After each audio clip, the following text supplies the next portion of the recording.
வணக்கம் நண்பர்களே. இந்த வீடியோவில் நம்ம பார்க்க போகிறது என்னன்னு பார்த்தீங்கன்னா, அன்றாட வாழ்க்கையில் நம்ம யூஸ் பண்ணக்கூடிய சென்டென்சஸ் தான் நம்ம பார்க்க போகிறோம். எக்ஸாக்ட்லி சொல்லணும்னா ஷார்ட் சென்டென்சஸ், சின்ன சின்ன சென்டென்சஸ் வந்து நம்ம இந்த வீடியோவில் பார்க்க போகிறோம். So nearly we are going to see it around 25 to 30 sentences நம்ம பார்க்கலாம். ஸோ நம்ம ஸ்டார்ட் பண்ணலாமா?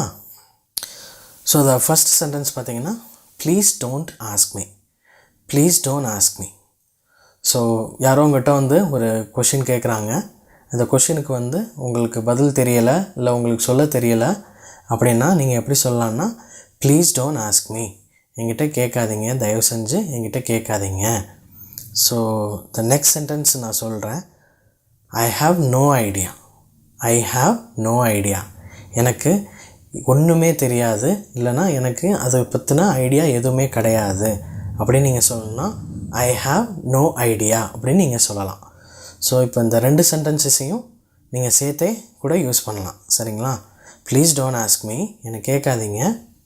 ஐ ஹாவ் நோ ஐடியா, எனக்கு சுத்தமாக ஒன்றுமே தெரியாது, அதை பற்றின ஐடியாவே கிடையாது அப்படின்ற அர்த்தம் வரும், சரிங்களா? அப்புறம் பார்த்திங்கன்னா, ஐ அண்டர்ஸ்டாண்ட். ஐ அண்டர்ஸ்டாண்ட் அப்படின்னா எனக்கு புரியுது அப்படின்னு அர்த்தம். ஸோ எனக்கு புரியுது அப்படின்னா நிறைய இடத்துல இதை சொல்லலாம். உங்களுக்கு ஒரு கிளாஸ் ரூம்லேயே இருக்கீங்க, உங்கள் லெக்சரரோ இல்லை டீச்சரோ வந்து என்னப்பா புரியுதா அப்படின்னு கேட்டால், எஸ் ஐ அண்டர்ஸ்டாண்ட், எனக்கு புரியுது அப்படின்னு சொல்லலாம். ஸோ த நெக்ஸ்ட் சென்டென்ஸ் பார்த்திங்கன்னா, ஐ டோன்ட் அண்டர்ஸ்டாண்ட். ஸோ எனக்கு புரியலை. ஸோ ஐ அண்டர்ஸ்டாண்ட்னா எனக்கு புரியுது. ஐ டோன்ட் அண்டர்ஸ்டாண்ட் அப்படின்னா எனக்கு புரியலை. ஸோ நீங்கள் உங்களுக்கு புரியலை அப்படின்றப்ப, no sir, I don't understand, please explain me once again, எனக்கு இன்னொரு தடவை எக்ஸ்பிளைன் பண்ணுங்க அப்படின்னு நீங்கள் கேட்கலாம், சரிங்களா? இப்போ உங்கள் ஃப்ரெண்டு வந்து ஊருக்கு போகிறார், இல்லைன்னா ஒரு டூருக்கு போகிறாருன்னு வச்சுக்கோங்க. நீங்கள் இந்த சென்டென்ஸ் சொல்லலாம், ஹாவ் அ சேஃப் ஜர்னி. இப்போ நம்ம சொல்லுவோம் இல்லையா, பார்த்து பத்திரமா போயிட்டு வாடா அப்படின்னு சொல்லுவோம் இல்லையா. ஜேர்னி அப்படின்றது என்னன்னா பயணம் அப்படின்றது அர்த்தம். சேஃப் ஜேர்னி அப்படின்னா ஒரு சேஃப்டியான பயணம் அப்படின்னு அர்த்தம். So have a safe journey அப்படின்னா பார்த்து பத்திரமா போயிட்டு வா அப்படின்னு சொல்லலாம். அடுத்த ஒரு சென்டென்ஸ் பார்த்திங்கன்னா, இதையும் நீங்கள் நான் இதுக்கு முன்னாடி சொன்னதையும் வச்சு சேர்த்து கூட சொல்லலாம். Enjoy your self. Enjoy your self அப்படின்னா நல்லா என்ஜாய் பண்ணு அப்படின்றது அர்த்தம். என்ஜாய் பண்ணுன்றதுன்னா ஜாலியாயிரு அப்படின்னு நம்ம சொல்லுவோம் இல்லையா, அதுதான் அர்த்தம். So have a safe journey, enjoy your self அப்படின்றதையும் நீங்கள் சேர்த்து சொல்லலாம்.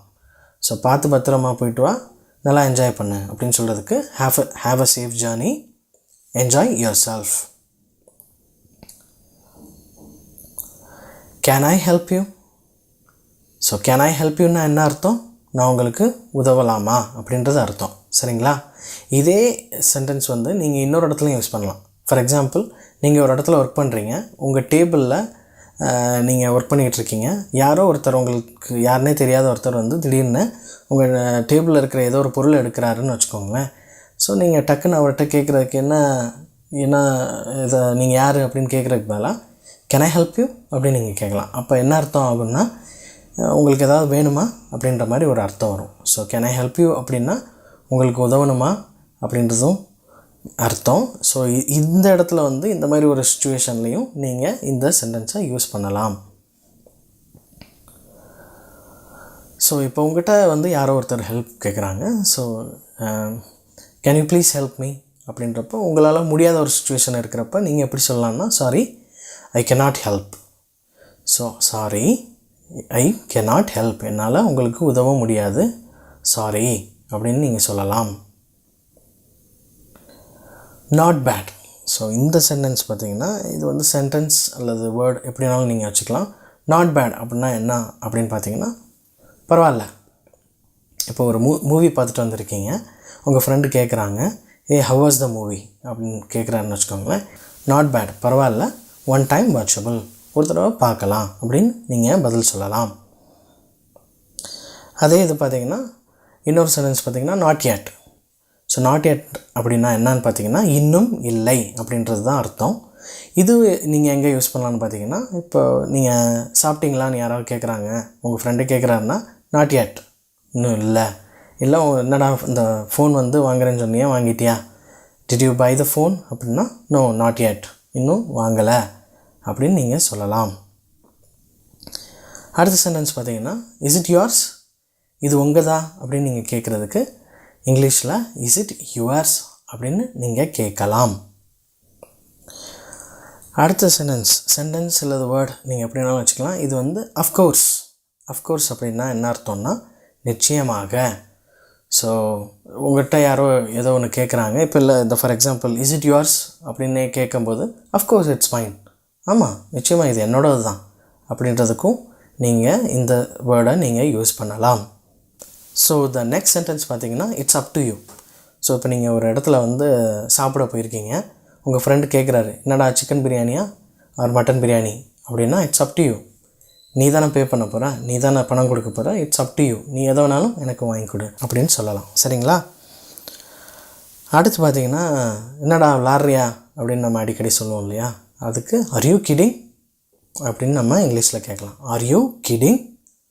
ஸோ என்ன விளாட்றீங்களா, இல்லை என்ன விளாட்றியா அப்படின்றதுக்கு ஆர் யூ கிடிங்.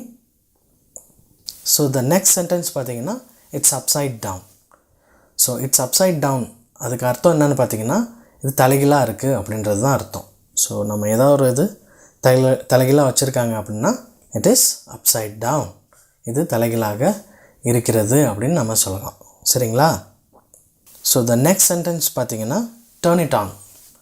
ஸோ இப்போ நம்ம வீட்டில் சொல்லுவோம் இல்லையா, அதை ஆன் பண்ணுங்கள், டிவி ஆன் பண்ணுங்கள் அப்படின்னு சொல்கிறதுக்கு turn it on, turn the TV on அப்படின்னு நம்ம சொல்லலாம். டர்ன் இட் ஆன் ஜென்ரலாக வந்து ஆன் பண்ணுங்க அப்படின்னு சொல்கிறதுக்கு டர்ன் இட் ஆன் அப்படின்னு இங்கிலீஷில் சொல்லலாம். இதே இது ஆஃப் பண்ணுங்கள், அமர்த்துங்க அப்படின்னு சொல்கிறதுக்கு turn it off. So turn it on அப்படின்னா ஆன் பண்ணுங்கன்னு அர்த்தம், டர்ன் இட் ஆஃப் அப்படின்னா ஆஃப் பண்ணுங்க அப்படின்றது அர்த்தம். ஸோ த நெக்ஸ்ட் சென்டென்ஸ் பார்த்திங்கன்னா open the lid. So lid அப்படின்றது இங்கே என்னென்னு பார்த்திங்கன்னா மூடின்னு அர்த்தம். ஸோ மூடியை தரங்க அப்படின்றதுக்கு நீங்கள் எப்படி சொல்லலாம், open the lid, open the lid அப்படின்னு சொல்லலாம். அதே இது இன்னொரு சென்டென்ஸ் பார்த்திங்கன்னா close the lid. So open the lid அந்த மூடியை திறங்க, க்ளோஸ் த லிட்னா மூடியை மூடுங்க அப்படின்னு அர்த்தம். சரிங்களா? நெக்ஸ்ட் சென்டென்ஸ் பார்த்திங்கன்னா கண்ட்ரோல் யுவர் செல்ஃப். ஸோ உங்கள் ஃப்ரெண்டு வந்து ஒரு சண்டை போட போகிறான்னு வச்சுக்கோங்களேன், வேணாடா மச்சான் கண்ட்ரோல் யுவர் செல்ஃப், கண்ட்ரோல் உடனே நீ வந்து கட்டுப்படுத்திக்கோ அப்படின்னு சொல்கிறதுக்கு கண்ட்ரோல் யுவர் செல்ஃப் அப்படின்ற சென்டென்ஸை நீங்கள் யூஸ் பண்ணலாம். சரிங்களா? ஸோ த நெக்ஸ்ட் சென்டென்ஸ் பார்த்திங்கன்னா டோன்ட் கெட் ஆங்க்ரி. ஸோ இப்போ நான் இந்த சொன்ன கண்ட்ரோல் யுவர் செல்ஃபையும் இதையும் சேர்த்து கூட நீங்கள் யூஸ் பண்ணலாம். டோன்ட் கெட் ஆங்க்ரி அப்படின்னா கோவப்படாத அப்படின்னு அர்த்தம். So don't get angry, control yourself, கோவப்படாத மச்சான், கண்ட்ரோல் பண்ணிக்கடா, கண்ட்ரோல் யுவர் செல்ஃப் அப்படின்றத நீங்கள் சேர்த்து கூட பயன்படுத்தலாம். அடுத்து இந்த சென்டென்ஸ் பார்த்திங்கன்னா நீங்கள் நிறைய இடத்துல யூஸ் பண்ணலாம். இப்போ யாராவது உங்கள்கிட்ட கேட்குறாங்க, இன்றைக்கி எப்படி வந்தீங்க, ஆஃபீஸ்க்கு எப்படி வந்தீங்க, இல்லை காலேஜுக்கு எப்படி வந்த அப்படின்னு கேட்கும்போது ஐ கேம் பை பஸ் அப்படின்னு நீங்கள் சொல்லலாம். இல்லைனா ஐ கேம் வாக்கிங் அப்படின்னும் சொல்லலாம். ஐ கேம் வாக்கிங்னா நான் நடந்து வந்தேன். ஐ கேம் பை பைக் அப்படின்னா பைக்கில் வந்தேன். ஐ கேம் பை பஸ் அப்படின்னா பஸ்ஸில் வந்தேன். ஸோ இந்த மாதிரி சின்ன சின்ன சென்டென்சஸை நீங்கள் யூஸ் பண்ணலாம். சரிங்களா? அடுத்து பார்த்திங்கன்னா இப்போ உங்கள் ஃப்ரெண்டு வந்து கொஞ்சம் சோகமாக இருக்காருன்னு வச்சுக்கோங்க, நீங்கள் அவருக்கு வந்து அட்வைஸ் பண்ணுறீங்க. அட்வைஸ் பண்ணிகிட்ருக்கப்போ டக்குன்னு அவர் வந்து என்ன மச்சான் என்ன சொன்ன அப்படின்னு கேட்குறான்னு வச்சுக்கோங்களேன், டக்குன்னு நமக்கு ஒரு வெறுப்பு வரும் இல்லையா, என்னடா இவ்வளோ நேரம் பேசிகிட்டு இருக்கேன் நீ ஒன்றும் சொல்லலை, திடீர்னு பார்த்தா என்னான்னு கேட்குற அப்படின்ற மாதிரி ஒரு சுச்சுவேஷன் வரும் இல்லையா. அந்த டயத்தில் நீங்கள் இந்த வேர்டு யூஸ் பண்ணலாம், never mind. So never mind அப்படின்னா ஒன்றும் கண்டுக்காத விடு அப்படின்ற மாதிரி அர்த்தம், never mind. So the next sentence பார்த்திங்கன்னா ஐ ஹாவ் நோ சாய்ஸ். எனக்கு வேறு வழியே இல்லை, நான் அதை செஞ்சே ஆகணும் அப்படின்ற ஒரு சுச்சுவேஷன் வர்றப்ப I have no choice, I have to do it, நான் அதை செஞ்சே ஆகணும் அப்படின்ற மாதிரி நீங்கள் யூஸ் பண்ணிக்கலாம். ஸோ அடுத்து பார்த்திங்கன்னா hold on for a second அப்படின்னா ஒரு நிமிஷம் இருங்க. So please hold on for a second அப்படின்னா கொஞ்சம் நேரம் இருங்க.